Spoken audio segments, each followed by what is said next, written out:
اهلا بكم اعزائي المشاهدين في كل مكان ببرنامجكم المستثمر الصغير. معانا النهارده ضيف مهم جدا وحلقه مهمه جدا عن موضوع محدش يقدر يستغنى عنه، الا وهو مقاومه التغيير مع الدكتور شاهين خليفه. عنوان الحلقه بتاعت النهارده هنتكلم فيها ليه الناس بتفشل في التغيير حتى وهي عارفه انه صح، او بمعنى اخر اخطر عدو لاي شركه مش المنافسين، ده جوه الشركه نفسها. وهنعرف ازاي ده في خلال حلقتنا بتاعت النهارده مع الدكتور شاهين خليفه. اهلا بحضرتك يا دكتور. أهلا وسهلا بيك يا فندم، أهلا وسهلا بيك وأشكرك على إتاحتنا الفرصة إن إحنا نلتقي مع حضرتك. لأن فخر ليا إن أنا ألتقي بحد من أبنائي، وحقيقي نموذج مشرف لمصر وإن لم يكن للعالم العربي كله. يا ريت ربنا أكتر من أمثالك، وأحييك ونبدأ. شرف لينا جدا وشكرا متشكر جدا ليك لشهادة جدا، حضرتك الله جدا. يخليك يا فندم. أول سؤال عندنا وهو إيه هو التغيير؟ بمعنى صح إيه هو التغيير ده؟ أنا عايز أعرف التغيير. هو ببساطة جدا التغيير هي الحياة، لأن الشيء الثابت الوحيد في الحياة هو التغيير. يعني احنا لو بصينا كده، أنا من نص ساعة ما كنتش أنا ولا حضرتك، كنا في مكان تاني. صح. كنا في مكان، بعد نص ساعة نبقى في مكان تاني. بداية الحلقة غير نهاية الحلقة. صح. فالتغيير هو الشيء الثابت الوحيد في الحياة، وبما إنه الشيء الثابت الوحيد في الحياة فهو الحياة. التغيير هو الفيصل بين الإنسان والحيوان. الإنسان هو الوحيد الكائن الذي يتغير، والحيوان يتغير، بس الحيوان لما بيتغير في دورة ثابتة. إنما الإنسان مش النهاردة، مش هو إنسان العصر الحجري، صح. مش هو الإنسان العصر المصري القديم، مش هو الإنسان اللي من قبل الكهرباء. فيبقى إذا الإنسان تغيره غير تغير باقي الكائنات. الجمادات إذا اتغيرت فبنقول عليها عوامل تعرية. صح. باقي الكائنات من نباتات وحيوانات إذا تغيرت فبنقول عليها دورة حياة. إنما الإنسان إذا تغير بنقول عليها إيه يا فندم؟ حضارة. وبالتالي التغيير هو الحياة، هو الحضارة. ده طبعا احنا بنتكلم على التغيير الإيجابي، مش بنتكلم على يعني مش ملناش دعوة بالتغيير السلبي. يعني في تغيير سلبي وفي تغيير إيجابي. أكيد طبعا. واحنا عندنا في القرآن الكريم أشار لكده، أشار تغييرين. إيه هو التغيير السلبي؟ زي ما عرفنا قوم لوط لما استحدثوا جريمة ما كانتش موجودة، فكانت للانتكاسة، تغيير سلبي. تمام. ولذلك ربنا عاقبهم. بينما قوم آخرين اختاروا التغيير الإيجابي. قوم سيدنا يونس لما آمنوا 100,000 أو يزيدون فمتعناهم، ربنا آمنوا كلهم. ويمكن العدد الوحيد اللي اتذكر في القرآن إنه لبى التغيير كلهم هو 100,000 أو يزيدون. صح. فإذا التغيير نوعين، تغيير إيجابي، تغيير سلبي. من حسن الطالع أن التغيير البشري دايما يسير في منحنى صاعد، يعني للأحسن دايما. أكيد. إحنا بنطلع للقمر أكتر بكتير مما بننزل لفين، لقاع البحر. يعني إحنا نعرف عن الفضاء أكثر ما نعرف عن القاعات. وكذلك.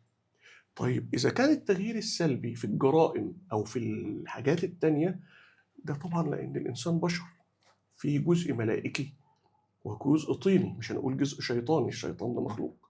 الطيني اللي هي النفس، اللي هي الشهوات، كذا كذا، لازم هتنزل بيها لتحت. فالتغيير نرجع تاني هو الحياة، هو الحضارة، هو الشيء الثابت الوحيد في الحياة، هو الفرق بين الإنسان وباقي المخلوقات، وهو الشيء الوحيد اللي دل على الألوهية لله عز وجل، لأن الذي لا يتغير هو الله سبحانه وتعالى، فهو يغير ولا يتغير. فيعني ده يخلينا نتطرق لإيه هي أنواع التغيير. يعني دلوقتي احنا عرفنا إن في تغيير إيجابي وفي تغيير سلبي، وزي ما الدكتور ضرب لنا المثال عن التغيير الإيجابي والتغيير السلبي. أنا أسمع إن في تغيير تدريجي، في تغيير جذري، في تغيير مفاجئ، في كده يعني. انت حضرتك تقصد صور التغيير. صح يعني كده. لان انواع التغيير احنا قلنا هيبقى ايجابي يا سلبي. صح. في قلب كل نوع من الاثنين دول صور. تمام. بدليل هنمسك التغيير السلبي. هل اوروبا قبل الحرب العالميه الاولى كانت بتؤمن بمبادئ اللي احنا بنشوفها من ظواهر الانحلاليه وتفكك الاسري؟ لا. لا خالص. بس سنه سنه سنه سنه. ليه؟ لان صور التغيير مختلفه. نفس القصه في الايجابي. احنا ما بنبنيش العماره كلها مره واحده، دور ثم نستحسن ثم دور ثم نطور ثم نطور ثم نطور. التغيير الايجابي عندما اخترعنا الانسان التليفون المحمول كان قد كده، فضل يطور ايجابي. فصور التغيير نوعين او 3 انواع. تغيير متدرج او نقول عليه تغيير ناعم. تغيير ناعم ثم تغيير متوسط ولكل حالة ظروفها، ثم تغيير جذري أو نقول الخشن. كل نوع من أنواع التغيير، كل صورة من صور التغيير دي لها متطلباتها. وهنا بقى هننحي بقى إيه، خلاص مش هنتكلم خاصة التغيير السلبي. خلاص بقى هنتكلم ده ما ينزلناش. خلاص نتكلم دلوقتي. خلينا نتكلم شوية في الإيجابي. خلينا نتكلم في الإيجابي عشان المستمع الكريم وهو بيسمعنا يحب التغيير. صح. يعني يحب التغيير. صح. انما ما يخليش المستمع الكريم الفاضل اللي هو يعني يناله حظ انه يشوف برنامج حضرتك نقول له لا التغيير وحش. لا. فانا عندي تغيير ناعم، تغيير متوسط، وتغيير خشن، او نقدر نقول مش هنقول بقى يعني كده، هنقول صلب او مره واحده او كذا. دول الصور، 3 صور من التغيير. وممكن يكونوا ال3 متداخلين، ممكن يكونوا ال3 منفصلين، لكن مش هيخرج عنهم خالص. تمام. ده برضو يعني احنا بدأنا كده ان احنا عرفنا ان احنا عندنا 3 صور من انواع التغيير. يعني الاول اللي هو التغيير الناعم، والتاني التغيير المتوسط، والتالت التغيير الخشن او اللي احنا بنقول عليه الصلب. تمام. خلينا ناخد برضو كده مثال، ولسه هنيجي برضو في دلوقتي في بقية الحلقة هنتكلم عن إدارة مقاومة التغيير، وده برضو جزئية مهمة جدا لجميع المستمعين ان هم يستنوا لحد ما يشوفوها، لان جزئية مهمة جدا. خلينا نبدأ بأول نوع من أو أول صورة من صور التغيير، وهو التغيير الناعم. التغيير الناعم هو تغيير يا إما بيقوم بيه الإنسان لذاته، أو بيقوم بيه الإنسان من بخارجه، ولكن متدرج بحيث إنه لا يشعر به إلا بعد فترة. تعالى مثلا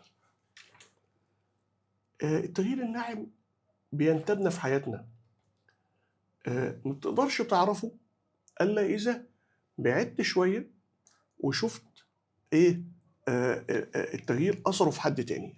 يعني هنبسط المفهوم. لو جيت واحد عنده 50 سنة ما شفتوش أنت من 20 سنة، يعني كان مش آخر مرة شفته فيها وعنده 30 سنة. تمام. يوميا اللي معاه مش حاسس إنه اتغير. أنت بعد 10 سنين تقول له يا شعرك شاب، ده أنت كبرت، يا أنت كبرت، يا أنت تخنت، بينما هو عمال يزحف ناحية التغيير. ده التغيير الناعم. طب التغيير الناعم عشان نقوله بيبان فين؟ حضرتك اجمع الصور بتاع حضرتك، انت هتكتشف ايه ده، معقول انا اتغيرت كده؟ بينما طول ما هو انت حضرتك مقيم ضمن الاسره او كل يوم بشوف نفسي في المرايه، ده انا زي ما انا بنبعد شويه عن الجانب الاجتماعي، خلينا في الجانب اللي هو يهم المعظم او الاغلبيه. المعظم. انا عندي منشاه او مؤسسه. تمام. المؤسسه دي يطلق على اي كيان. تمام. كيان اقتصادي، كيان خدمي، كيان ترفيهي، أي كيان له شروط عبارة عن يعمل فيه مجموعة من البشر. ما احنا قلنا التغيير بشري، يعمل فيه مجموعة من البشر يمارس نشاط. يعني دلوقتي مثلا لو واحد من أعزائي المشاهدين بيتفرج مثلا وعنده مصلحة كده وفي 3-4 شغالين تحته، فهنا يعني ينطبق المثال عليه.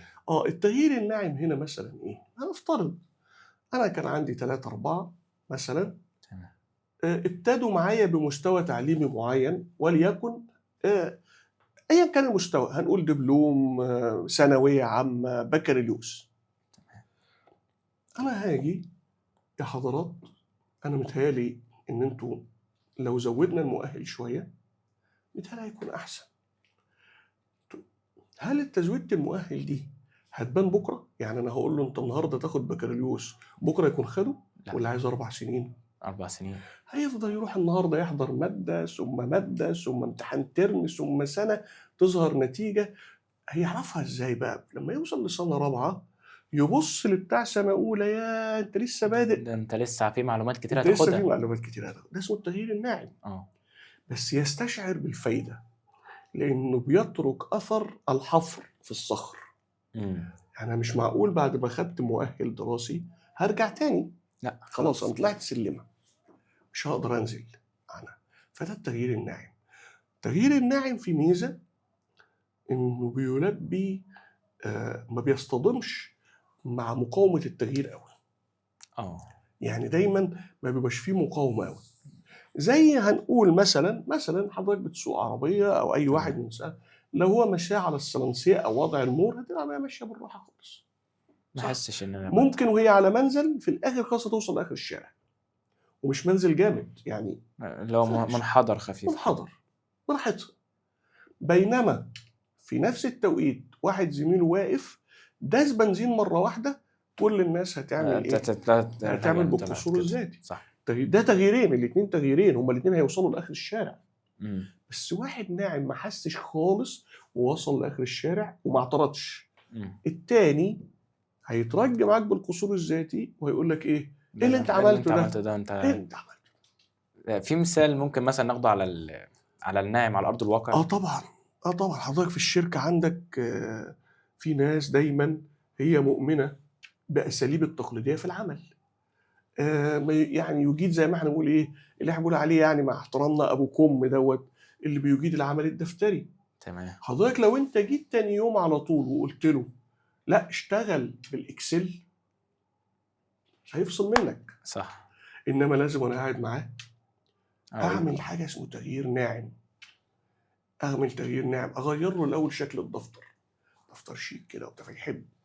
بعد كده ابين له ان اللي انت عملته الساعتين دول ممكن تعملهم بنص ساعه بس مش هو اللي يعملهم. اقول له انا عملت، ابين له كذا، لحد ما اقول له خد الجهاز ده لو عملت عليه 1 2 3 هيديك 4 5 6. مش محتاج تحسب يا دكتور. مش محتاج. تمام. هو هيجرب في خطأ ومسموح. بعد شهر 2 3 انزله دوره يبدا يتعامل. بعد 6 اشهر هيجي يقول لك لا ارمي الورق ده خالص. تمام. ده اللي هو نوع التغيير الناعم. خلينا بقى نخش على المتوسط كده عشان نخش بقى المتوسط بقى عشان ده هنبدا بقى ايه المقاومه. المستوى بقى المقاومه العاليه. التغيير المتوسط هو عباره عن انك انت خلاص انا في ناس ماشيه معايا في التغيير الناعم والتغيير الناعم في المجتمع بيبقى مقبول. تمام كده. هقول لسيادتك على حاجه نموذج زي التغيير الناعم وهنرجع منه للمتوسط. تمام. مع احترامي الشديد هو الجيم تغيير ايه؟ ناعم. حضرتك انا بروح العب كل يوم عشان بعد 6 اشهر تظهر عليا العضلات. ابدا الاقي كده حاجه انما مش اول يوم العضله هتطلع. صح. طب هو التغيير المتوسط بلقاه فين؟ التغيير المتوسط اللي بيغازلونا بيه احيانا في متطلبات الانسان. عايز تنزل وزنك 4 كيلو في الشهر. ده هو لا ناعم ولا خشن. يعني مش هنزل 4 كيلو في يوم ولا اموت. لكن في الشهر ديت برضه مده كبيره. ان ايه 4 ده المفروض انزلهم في 6 اشهر مثلا. صح. في الشغل عندك يعني سواء عندك او في اي واحد بيشتغل ممكن اقول لهم تغيير متوسط احنا هنغير زي الناس بعد اسبوع. فاللي مش هيجي لو سمحتوا هيتخصم منه. انا مش همشي حد لسه. احنا لسه ما وصلناش للخشب. اكيد في ناس هترفض الكرافات، اكيد في ناس هترفض العفريته، اكيد في ناس هترفض الشوز. صح. اكيد في ناس ده هو هيطلعوا لك بحجج. ده اسمه تغيير ايه؟ متوسط. لانك ممكن يتطبق على جزء وجزء يقاومه. تمام. وهنا كده بنبدأ في التغيير المتوسط. التغيير المتوسط. تمام. ده بعكس خالص عن التغيير الخشن. تمام. فاهمني؟ فيعني هي دي الفكرة كلها. التغيير المتوسط بلجأ له امتى؟ لما بحس ان احنا وصلنا لعتبه ما يصحش نستمر فيها اكتر من كده، لان في عتبه افضل منها. زي وانا طالع السلم ما يصحش ان انا افضل اقف على الدرجه واقول خلاص لازم اوصل. في المنشاه عند حضرتك اللي بلغتنا احنا ما بيعملش ابديت وابجريد والكلام ده، ما بيحدثش من نفسه. ما بيحدثش من نفسه. ليه بقى؟ حتى في المفاهيم التكنولوجيه الحديثه يقول لك البرنامج ده اكسباير، خلاص ما عادش ينفع، عديم الصلاحيه، خلاص ما ينفعش. او لازم تعمل ابجريد لو انت عايز ترتقي في مستوى، او ابديت هو نفس المستوى بس فيه تحديثات، في تحديث جديد نزل حاجه كويسه. التحديثات دي هو ده التغيير المتوسط.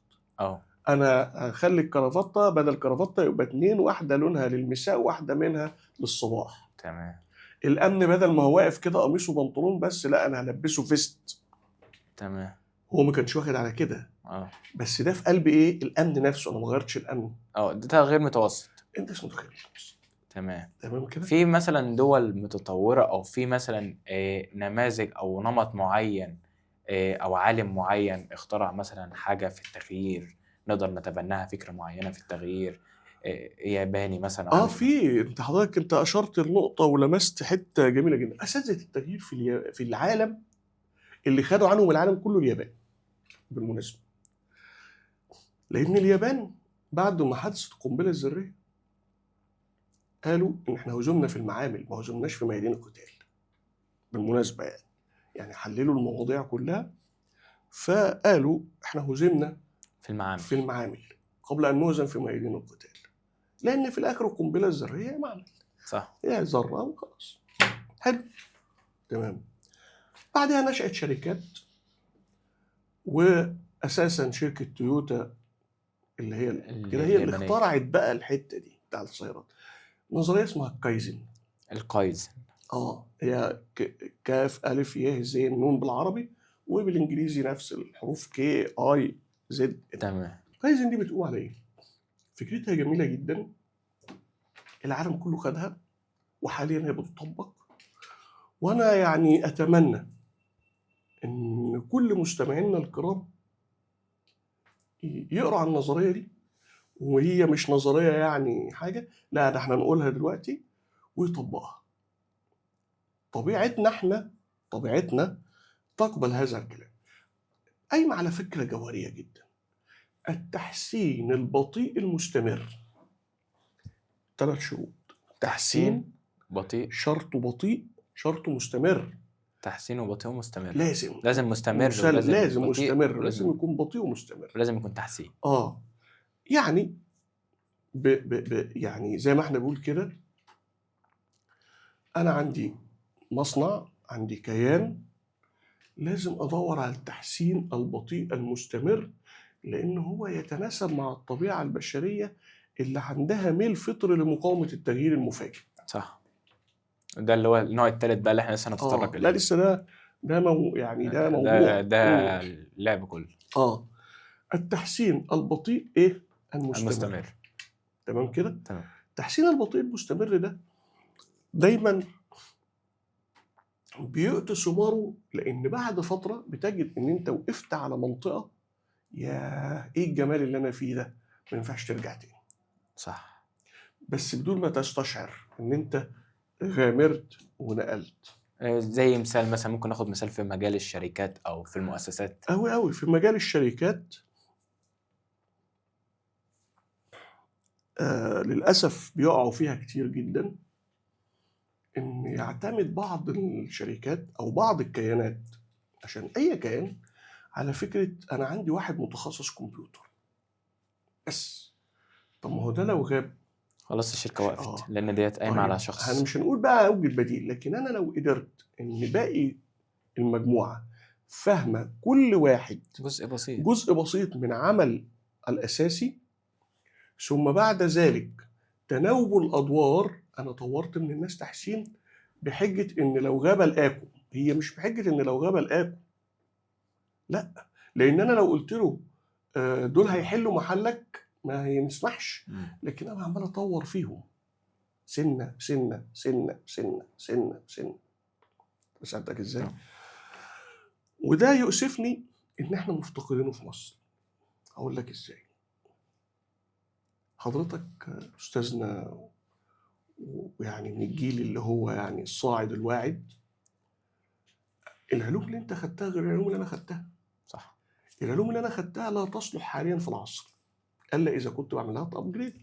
جميل. معظم الآباء بيحصل فجوة بينهم وبين وبين الأبناء. الأبناء. ليه؟ عايز يعلمه نفس اللي هو اتعلمه. لا مش ما. كده. ابنه ما بيتعلم بيتكلم لغة أبوه مش فاهمها. مش العيب من ابنه، العيب من الأب أو الأم اللي ما عمالش يطور نفسه بحيث إنه يسبق ابنه، بحيث لما ابنه يوصل للغة دي يبقى عارفها. يعني أنا أتعلم كمبيوتر قبل ما ابني يتعلم، عشان لما يجي يتعلم أنا اللي أعلمه. صح. مش يتعلم من بره فينحرف أو يتاخد غلط أو يتاخد صح. عايز يتعلم ديني يلقاني أنا سابقه. طب جبنا الكلام ده منين؟ أستاذ الإدارة سيدنا علي بن أبي طالب، نشئوا أولادكم على غير ما نشأتم عليه فإنهم خلقوا لزمان غير زمانكم. صح. فمجرد ما ربنا يرزقني أعرف كويس قوي إن جيله غير جيلي، فأنا أبدأ أتغير. اللي هو التغيير الإيه؟ التطوير، التغيير المستمر البطيء. لما هوصل لكده ابني لما يكون عنده 12 سنة هيلقاني موجود قدامه. صح. ده اللي هو المتوسط شوية أو نقول الناعم.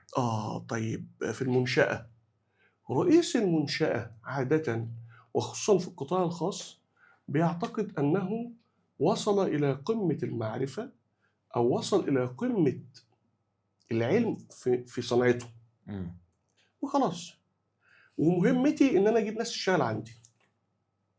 بعد فترة بيجي تحت إيدي ناس معديين علمه بمراحل. صح ولا مش صح؟ تكون النتيجة هو ما بيتطورش، تكون النتيجة بقيت انت بتقول حاجة وابدأ اسلم لك كل اللي انت عايزه، لان انا ما عنديش علم ان انا اواجهك بيه. بالظبط. على عكس ان انت مثلا تقول لي حاجة، فانا لو على البسيط خلاص احنا ما بنقولش مثلا للمشاهد ان هو يتعمق وبيفهم كل حاجة. لا بس يبقى عنده المبادئ. تطوير، تحسن او تحسين تدريجي مستمر. يعني لو جينا نقول نص ساعة مثلا في اليوم، مستمر. نص ساعة مثلا في اليوم، لو هو خلينا نضرب مثال مثلا في مجال معين شبه الاكسل والوورد والحاجات دي. بالظبط. لو نص ساعة كل يوم ده بالزبط. اعتقد في مثلا خلينا نقول في الشهر 15 ساعة. 15 ساعة دول كافيين جدا. بالظبط. ده اللي انت حضرتك بتقول عليه اللي هو التحسين التدريجي المستمر. 3 شروط. 3 شروط تحسين وتدريج ومستمر. دي المدرسة اليابانية اسمها الكايزن، والمفروض انها تدرس لينا في المدارس. بالمناسبة بره بيدرسوها لطلبة المدارس من وهو صغير، التحسين التدريجي المستمر. هل في مدارس تانية؟ اكيد هي في مدرستين. هي مدرسة هنعكس بقى اللي احنا التحسين التدريجي المستمر ده خلاص هنخليه بقى احنا قلنا تدريجي ومستمر. التحسين المفاجئ. التحسين المفاجئ ده بقى اللي هو الجزء الثالث. هي باللغة اليابانية اسمها كايكاكو. وده لازم احيانا نلجأ له لو حسيت ان وجودي هيتهدد، واذا ما فطنتش للتحسين المفاجئ دوت او التطوير المفاجئ اللي هو الجذري مرة واحدة ممكن اضمحل من الوجود. ده اللي هو في حاجات مثلا شبه الامن القومي والحاجات شبه كده، الازمات، كوارث. هقول لحضرتك كوارث. على حاجة اللي هو مثلا لا يعني هنفترض بيت قايل للصوت، منزل قايل. بلاش، انا هجيب لك حاجة جميلة جدا ويعجبني فيها هنا بالمناسبة، وطبعا وانا لا يعني مش ليس نفاقا ولا مداهنة ولا مصلحة. القيادة السياسية تمارس النوعين: التحسين التدريجي المستمر بالتوازي مع التحسين المفاجئ. نضرب أمثلة. ده اللي هو الحكمة بقى. ده ودي طبعا تتجلى الحكمة هنا في أنا بعمل حاجات معينة في سبيل وفي حاجات مفاجئة. هنضرب مثل. تمام. هل يصلح في المناطق العشوائية أعمل تحسين تدريجي مستمر؟ لا. هي أصلا متهالكة. فكان لازم أعمل إزالة طبقا لطبيعة المخاطر فيها كاملة اللي هي شديدة الخطورة، ثم نقل من مكان لآخر. حتى ده اقتصاديا، يعني أنا مثلا لما هي ده. لو عندي 10 فدان أما أجي أعمل كل فدان لوحده على عكس ما أعمل 10 مرة واحدة. وبعدين هتعمل فيها لن يصلح. فإذا ناجي في المناطق العشوائية ما أقولش بقى تحسين تدريجي مستمر، مش هيحصل. لأن بالتتبعية هيبقى فيه مقاومة. لا، مش هتقبل المصلاح. فالفكره كلها في ايه؟ في ان احنا زي ما نقول كده الدوله ممثله في القياده السياسيه والاجهزه التنفيذيه مشكوره بتمشي في الخطين: تحسين تدريجي بطيء مستمر، ثم مع تحسين مفاجئ. مش مفاجئ يعني الناس فوجئت بيه، لا، ما ينفعش اعالج فيه بطء، هضرب بساعتك بس. مش هقعد مثلا اتاخر شويه في تقول لي طب ما احنا عايزين مثالين، ما انا لازم يبقى في مثالين عشان الناس تستشعر ان هو ليه بيحصل ده.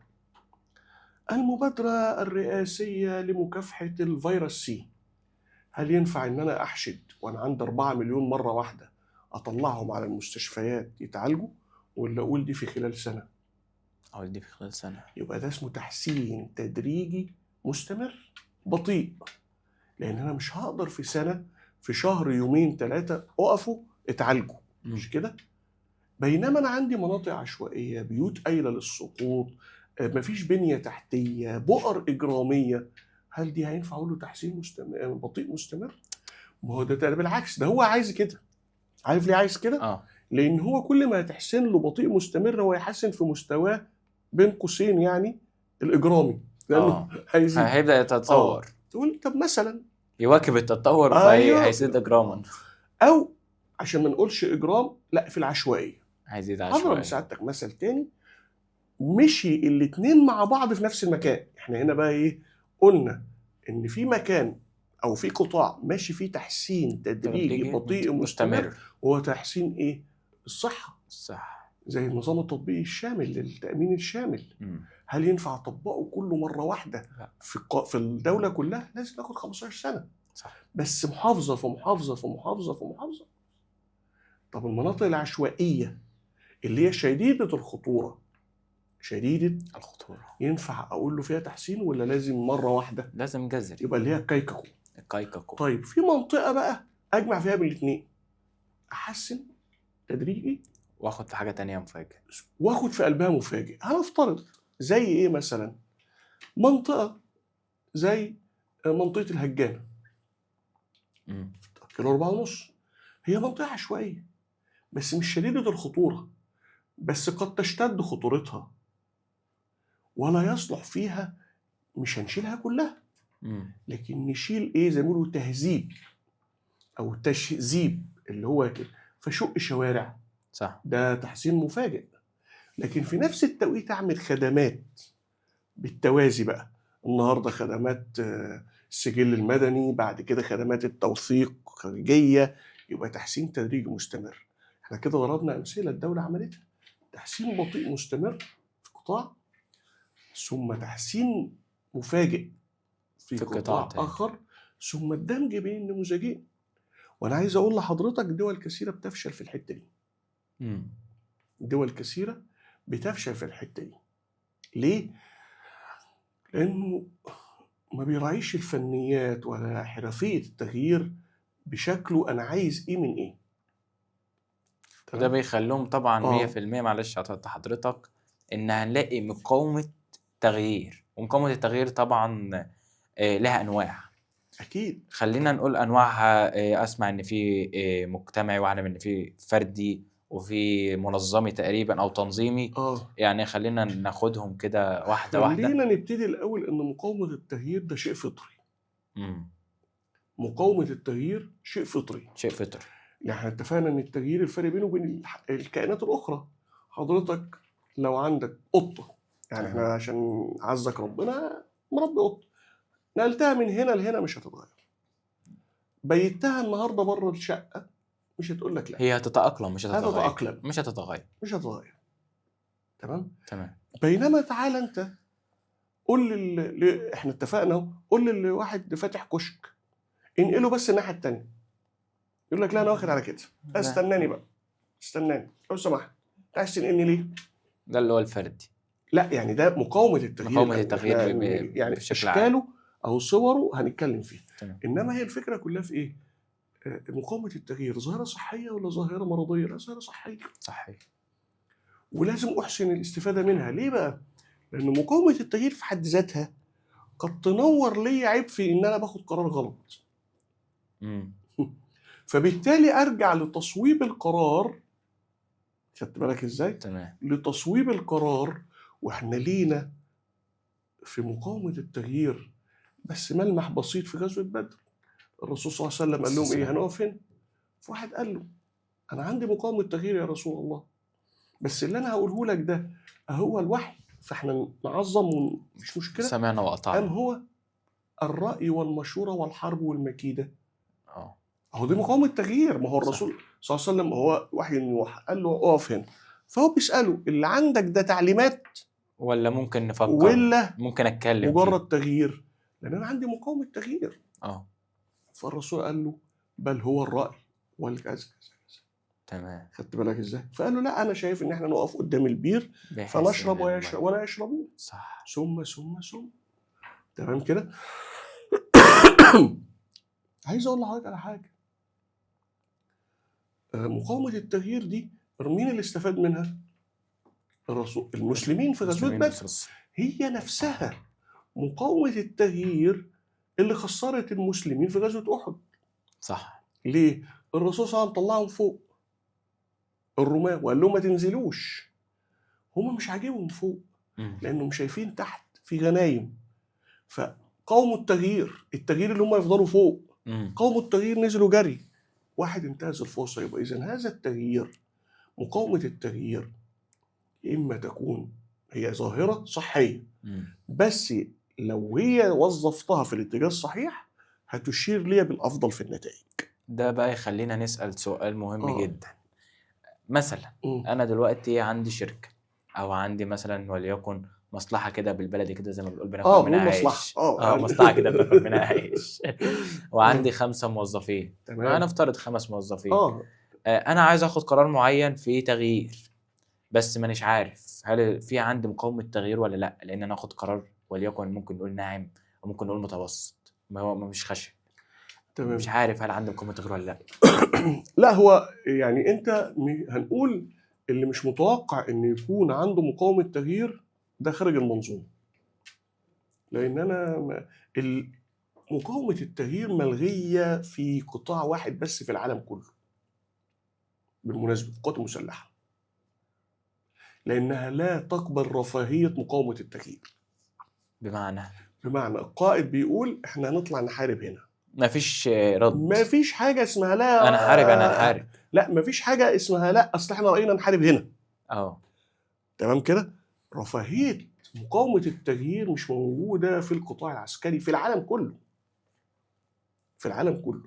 ليه؟ لأن ما ينفعش. أصلها مقاومة التغيير هتدينا ملمح كده اللي هو إيه لغتنا الديمقراطية يعني. نبدأ نشتغل. يعني إحنا زي ما بنقول كده الديمقراطية، كل واحد يقول له عايزه، أو اللي مش عاجبك مش هتعمله. تمام. ما ينفعش في القطاع العسكري كده. كان في مثال بتاعي حاجة شبه كده، كان معرفش مجلس الشعب حاجة شبه كده. لا يعني أنا هقول لك على حاجة. ما هو أنا بقول لحضرتك يعني الفكرة في إيه؟ إن إحنا دايما نثني أو نثني على بعض هنا بقى اللي حضرتك قلت عليها وهنرجع لها في حته مجلس الشعب دي. كل ما كان القائد وكل ما كان رئيس الكيان، سواء هذا الكيان ب5 أو 50 أو 1000 أو 500,000، يستشعر وعنده قرون استشعار لمقاومة التغيير واستباقها بقرار استباقي يستشرف بيه هو ليه مقاومة التغيير ويصلح بسرعة، كل ما كانت مقاومة التغيير تيجي في النشاط الإيجابي. صح. يعني هضرب لك مثل، وأنا بحب أضرب أمثلة يعني من الكبير للصغير. مع احترامنا الشديد في الانتخابات الأخيرة، طب ما هي الانتخابات مجلس الشعب الأخيرة حصل نوع القيادة السياسية استشعرت أن هناك مقاومة لما يحدث في صناديق الانتخابات. ده الانتخابات اللي فاتت.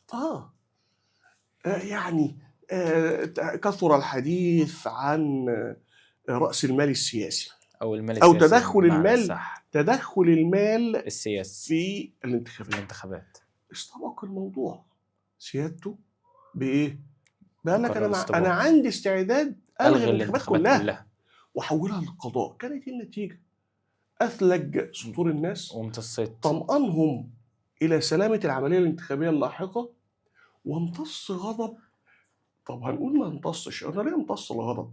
نفس في الاتجاه الصحيح، قطع الخط على المزايدين، قطع الخط على المتشككين، صح. افسد مؤامرات محور الشر. لان تخيل احنا قلنا لا، هي كده. طب بعد الانتخابات هيبقى في مقاومة غضب. التغيير هتزيد بقى. طيب ننزل من الدولة، ننزل بقى لمستوياتنا، سواء في القطاع الاستثماري، القطاع الإنتاجي، القطاع الخدمي، القطاع الزراعي، كل دي فيها مقاومات تغيير. يعني في مثلا، معلش قطعت اتفضل. حضرتك، يعني انا بلاحظها قوي يعني في عربيات كهرباء نازله جديده والدوله بتدعمها في الجمرك، في فئه جمركي، وفي منها توفير كتير قوي، وهتفيد الدوله وهتفيد انا كمستخدم شخصي. انا واحد جبت عربيه بدل ما ادفع بنزين في الاسبوع ب 1000 و2000 جنيه في مقاومة كهرباء. تغيير. في مقاومه تغيير. وهنا انت يعني حطيت ايدك على جرح، او مش جرح، على حته غريبه جدا. هو في مقاومه تغيير، بس يجب ان تواجه هذه مقاومه التغيير بمزيد من التوعيه. صح. مش بمزيد من المقاومه، يعني مقاومه في اتجاه المضاد، لا انا لا. هفرض عليكم العربيات الكهرباء، لا، مزيد من التوعيه. ايه مزيد التوعيه؟ ان العربيه الكهرباء افضل، ان من حيث البيئه المنطقه، ان يكفي ان انت واقف جنب العربيه مفيش عاد مثلا. صح. ان التكلفه الاقتصاديه، لان برضو نكون صراحه مع نفسنا، مش العنصر الاقتصادي هو الحاسم عموما. لان في ناس فاهمه كده، ان العنصر الاقتصادي هو الحاسم في اتخاذ قرارك مثلا بشأن عربيه كهرباء. لا، مين اللي قال؟ طب ما كان يكون عنصر الراحه، انا مش عايز ميكانيكا زياده. ما كان يكون عنصر التجربه. دي بقى اللي حضرتك تقصده، ان هم يشتغل عليه استشف بالوعي. مقاومه التغيير ازاي، ثم اواجهها بوعي. صح. خلي بالك. انما ما اقولش لا هي الكهرباء عشان خاطر البنزين. طب ما انا مبسوط بالبنزين. صح. مش فارق معايا. مش عايز، انا واحد عايز ادفع 700 جنيه انما بنزين لما بقول لك عربيه الكهرباء هي زي البنزين، مفيش مشكله، بس كفايه ان قطع الغيار قلت، كفايه ان مفيش عادم هيجي لك، كفايه ان مفيش شكمان يا اخي. اشوف بقى احتياجك ايه والعب عليه. خصوصا ده نوع، يعني ده ممكن يعني كده. في واحد تاني يقول له لا خلي بالك، عربيه الكهرباء دي بقى مثلا او واسعه مثلا. لا انا هاجي لك من حته تاني خالص. خلي بالك، عربيه الكهرباء المستقبل، وفي الريسيل بتاعها هتبقى اغلى من البنزين، لان ممكن تجيب عربيه بنزين بعد 5 سنين لو الكهرباء انتشرت مش هتعرف تبيعها. صح. فهذا نموذج مقاومه تغيير، ان انا بوعيك لحته معينه. تمام ولا مش تمام؟ كلام جميل جدا. يبقى اذا انا في مقاومه التغيير اللي هي في على مستوى الافراد والشركات والمؤسسات والدوله، محتاجه لمواجهتها بالتوعيه. ده بقى يخلينا نسأل سؤال مهم جدا. ايه اخطر موقف يعني قابل حضرتك او شفته لشركة او مؤسسة رفضت التغيير او ما قدرتش تعمل ادارة مقاومة تغيير من مؤسسة او من صاحبها او من الرئيس التنفيذي بتاعها، وحصل عليها عامل اثر عليها كبير جدا بالسلب هو مثلا؟ على مستوى العالم، دايما يتضرب بمثالين، يا اما كودك يا نوكيا. كودك اللي هي كانت، كودك دي كانت شركه تصوير كبيره وبتاع، ما زالت لسه بالافلام تحمض نطبع بتاع، ولم تنتبه الى ان التصوير الرقمي سيزيح،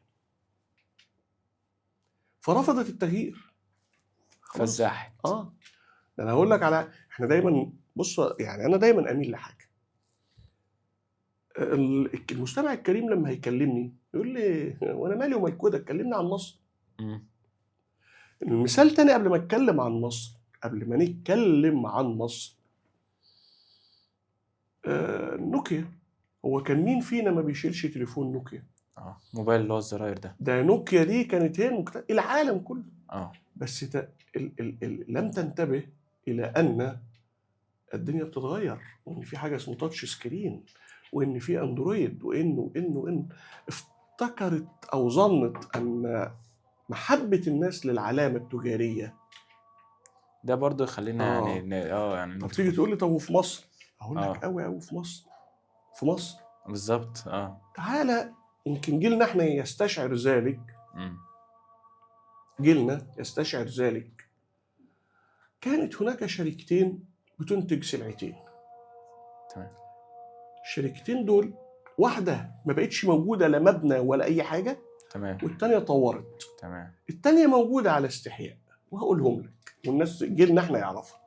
كان زمان الغسالات والثلاجات محتكراها شركة الدلتا الصناعية إيديال.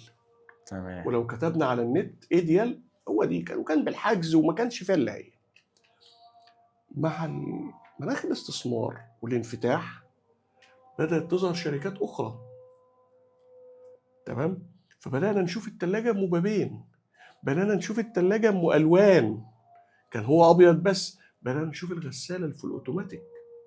شركة الدلتا الصناعية إيديال أصبح حاليا، عارف مكانها فين حضرتك والمستمع الكريم؟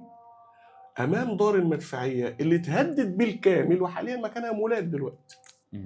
دار المدفعية اللي في طريق 4.5 على الشمال كده عند ألماظة، ده كان مكان الشركة دي.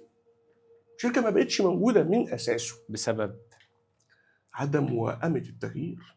صح. رفضها إنها تكون شركة عصرية. تمام كده؟ تمام. طيب الشركة التانية اللي وائمت التغيير ولو لم تمتثل لهذا التغيير لكان هيكون مصيرها مصير شركة الدلتا. ليه أنا بقول ده؟ مش بقول حاجة، لا. التلفزيون اللي احنا بنقول عليه بطيخة زمان، مصانع حربية. شركة بنها للصناعات الإلكترونية، شركة النصر للتلفزيونات NEC مصر. مين فينا ما كانش عنده التلفزيون من دول؟ يا ده يا ده. لما طلعت التلفزيونات، أول حاجة البلازما، ثم LCD، خلاص بقى الشاشات بقى، خلاص الشركات دي طورت من نفسها. فأصبح المصانع الحربية اللي هو برضه في شارع الطيران لو تفتكر بينتج. طب هو لو هو استقر على التلفزيون الضخم حد هيشتري منه؟ خلاص كده. يبقى إذا مقاومة التغيير، إذا قاومتها فلا مكان لك في الحياة. تمام. وإذا استوعبتها فسيكون لك مكان تحت الشمس وفي كل حاجة. وطبعا تكون مدروسة، يعني ممكن أكون أنا بتغير طبعاً. بس للأسوأ. طبعا ما احنا اتفقنا ان احنا لو انا ما درستش التغيير بتاعي للأسوأ. وكذلك يعني الناس كتير بتخاف من مقاومة التغيير. يعني أنا عاوز أعرف ليه مثلا الناس الأغلبية بتخاف من إن هي تغير. يعني أخاف إن أنا أغير، يعني مثلا هو دي نقطة جميلة جدا. هو الإنسان بيخاف ليه من التغيير؟ يعني في ناس تقول لك لا، زي ما اتعودت. ما أنا هقول لحضرتك على حاجة. هو طبيعة الإنسان عدو ما يجهل. أدي جزء أنا مش عارف أتغير ليه. أنا مش ضامن، قد أفقد مركزي الوظيفي، قد أفقد أهميتي. قد أفقد أهميتي. تقصد مصلحة شخصية؟ لا، مش مصلحة شخصية. هنقول إيه؟ رغبة ذاتية. عشان المصلحة الشخصية شيء قد أنا أتغير عشان المصلحة الشخصية. فاهمني إزاي؟ يعني بمعنى صح حضرتك، معلش يعني هقول لسعادتك على حاجة. جيت قلت لي يا شاهين تعلم AI، ولازم تخش على جيميناي، ولازم بريك شات GPT، ولازم ولازم ولازم ولازم. أقول لك لا يا عم، خليني زي ما أنا أقول اللي أنا عايز أقوله كده. زي ما احنا ماشيين. هو أنا خايف من إيه؟ خايف من إن أنا لما أخش على الذكاء الاصطناعي وأعرف سر الصنعة، حضرتك المقابلة دي مش هتعملها معايا. أنت هتروح على الشخص على الذكاء الصناعي، هتديله البرومت بتاع التغيير، هيطلع لك اللي أنت عايزه أحسن من اللي هيقوله شاهين. هتقول له حوله لي للصوت، هيطلعه لك صوته كروان أحسن من اللي هيقوله شاهين. هتذيعه أنت. أصبح أنا خايف على إيه؟ أهميتي. دي حاجة من أسباب مقاومة التغيير. أو خايف إن أنا أفقد منصبي. أنا كنت عبده المهم، لا دلوقتي أنت مش عايزينك. هقول لسعادتك على مثل عربيات ذاتية القيادة. تمام. اللي بدأت تنتشر في دول تانية غير هنا في مصر طبعا.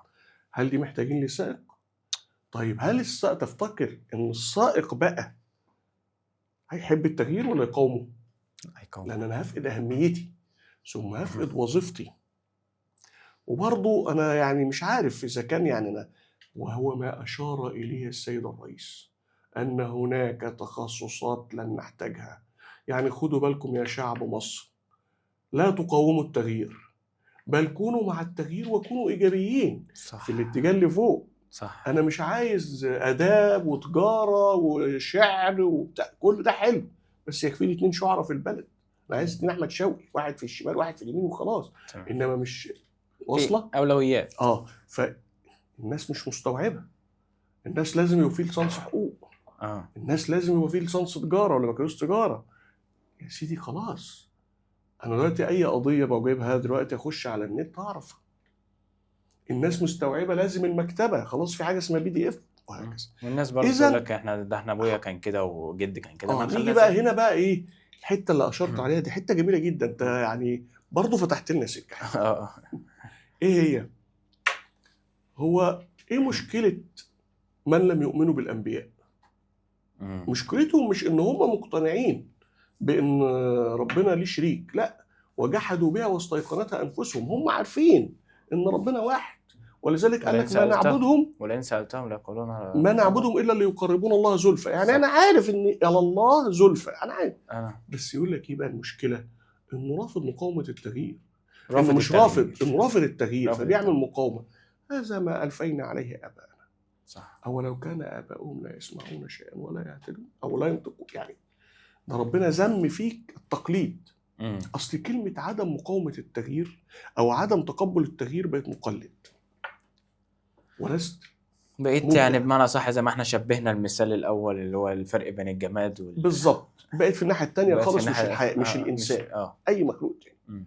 ف هتقاوم التغيير؟ لا، النصيحه ان انا مش لما اجي اقاوم التغيير دايما اوظفه للافيد، اوظفه لصالحي، اوظفه للاحسن. خدت سألتك ازاي؟ هي دي الفكره. وده لا يتعارض تماما مع الثبات. يعني لو انا خدت قرار لا يتعارض تماما مع خالص الثبات. بالعكس، ده انا يعني زي ما يقولوا ايه، وثبات تمام كده، من الثبات للامان. التغيير. لا انت تفهمني بقى. يعني انا التغيير عباره عن ايه؟ بعمل وثبات، قفزات من مرحله الثبات للامان. خطوات والثبات. ما هو طالما احنا يعني هناخد المصطلح يبقى وثبات من الثبات للامان. تمام. ده التغيير. طب ما رفضتش، هتفضل في مرحله الثبات، تفضل ثابت زي ما انت، هتفضل في الثبات بس. وهتتغير برضو، بس هنا اجباري. هيتفرض عليك التغيير اجباري. هيتفرض عليك التغيير اجباري. ده هو يتفرض، يا ريته هيتفرض وبس. هيتفرض بشروط المغير مش بشروطك انت. انا اللي بتغير. هيتفرض بشروط المغير. بشروط المغير. احنا قلنا الرماة على غزوة أحد لما رفضوا التغيير اتفرض عليهم من الكفار، طلع لهم خالد بن الوليد فعمل فيهم قتلا وجرحا. اتفرض عليه من فوق. وهكذا. طب ساعتك ازاي؟ فهي الفكرة كلها ترفض التغيير ليه؟ طب وريني، قول لنا من وجهة نظرك. إن كان عندك معتقد مثلا معين من اللي عندنا. طيب ترفض التغيير لمجرد هذا ما ألفينا عليه آباءنا، هيتفرض عليك وسيتجاوزك وستكون زي ما بيقولوا كده في المخلفات الماضية. صح. ساعتك ازاي؟ هي دي الفكرة يعني. بالمناسبة ديت أنا ملاحظ على حضرتك هنا في حاجة كده شبه علم مصر كده يعني. هنا. لا أنا كنت عاوز أسأل من أول حلقة بس الكلام خد. طبعا أنا بعتز يعني بما لازم وممتن للدولة المصرية اللي هي أنا بشوف فيها إنها لا تبخس جهود أبنائها. مش عشان أنا، لا، بس زي ما احنا بنقول أن ليس للإنسان إلا ما سعى. هي الفكرة كلها إن الدولة كرمتني في عهد السيد الرئيس السيسي كختام رحلة عمل بمنحي وسام الاستحقاق. تمام. فطبعا عشان ما امشيش بالوسام وكده هو عامل زي مع احترامنا الشديد اللي في الموالد بقى اللي ماشي بتاعه والسيف حاجه، فبيديني دايما حاجه كده رمز او شعار. هو ده كنايه عن بيبقى علم مصر. يعني هو بيبقى منقسم قسمين ودبوس. تمام. فده يبقى مثلا ده، ولذلك هو بعض اللي ينظر لي فاكرها ديكور. لا، هو ده انا بشرف بان انا في المناسبه الرسميه يحق لي كذا. صح. ان انا بدل ما اقعد اشيل الوسام وعلق هنا، لا، الا لو كانت نصه في المقابله الرسميه على بروتوكول معين، بروتوكول معين، بما ان ما تجيش بس ان بدبابيس. البس الوسام او يعني ارتدي القلاده. طب انا متصور بيها مثلا وهي معايا في البطاقه وفي كل حاجه. فانا بشكرك يعني على هذه الملاحظه واللفته الجريمه. والله يعني انا الله سعيد يخليك. جدا انا ان اللي اسعد انا عملت لقاء مع حضرتك. ده انا اللي اسعد. وخلينا دايما يعني انا بشوف اللقاء اللي مع حضرتك او اللقاء اللي مع جميع الضيوف معانا هنا في البرنامج ان احنا بنستفاد وبنفيد. يعني بنستفاد يعني ما شاء الله بمعلومات قيمة، يعني بكون مجرد سبب ان انا اظهرها لشباب زيي واباء واولاد واصحاب مؤسسات او مستثمرين او ناس في كل القطاعات، لان احنا بنشوف حاجه شبه التغيير ما بقتش رفاهيه. خلينا نقول ان هي ما بقتش رفاهيه، يعني انا مش بمزاجي خالص. اغير لا اخلاقي، صح. بقت حاجه اجباريه، يا اعملها بمزاجي يا اعملها غصب عني، ويا اعملها ايجابي يا اعملها سلبي. ودائما بنسعى ان احنا نكون دايما في الجانب الايجابي. وان شاء الله ما تكونش اخر حلقه ونكون مكملين مع بعض كده، لان في كلام كتير لسه عاوزين نقوله. ده بس موضوع لسه شيق وكتير. يعني الوقت الحلقة سرقنا. واتمنى برضو من جميع السادة المشاهدين اي حد عنده سؤال معين في الجزئية هنا، يعني دكتور شاهين ما بتأخرش تماما، ويعني من الشخصيات المحترمة، على يعني من باب التعامل الشخصي معاه شخصية محترمة جدا. اي حد عنده اي سؤال يقدر يكتبه في الكومنت، ولو عاوزين تتابعوا حلقات تانية تقدروا تشتركوا في القناة. وان شاء الله دايما نكون على اجدد الحلقات واجدد البرامج. بشكر حضرتك جدا على اللقاء الشيق واللقاء الممتع ده. حضرتك تحب تقول اي ده انا حاجه اللي بشكرك للختام؟ على اتاحه الفرصه ليا في ان انا افتخر ان انا قاعد مع شخصيه شرف ليا. واعده، زي ما بيقولوا كده مستقبل مصر زي حضرتك. شرف لينا. وفي اي مجال نقدر نقدم فيه خدمه للبلد، وخدمه نوفي، مش خدمه، ده واجب علينا نوفي بيها الجميل اللي احنا نشعر بيه دلوقتي، اللي الناس فاكرة مع احترامنا الشديد وإذا كان إن ده من المزايدات. لو لم نكن في عهد هذه القيادة ما جلسنا أنا وحضرتك في أمان دلوقتي وباقي الزملاء وباقي. وبنشكر طبعا فريق الإعداد بتاع حضرتك، فريق متميز حقيقي يعني، سواء فريق الإعداد، فريق التصوير، فريق المونتاج، كل الفريق عند حضرتك. أحسنت الاختيار وأحسنت اختيار الموضوع، ونأمل إن شاء الله يكون في يحقق ما ترجوه أنت من فوائد. وإن شاء الله بعد كده يعني نراك وزيرا لقيادة التغيير في مصر إن لم يكن في المنطقة العربية. أشكرك جدا.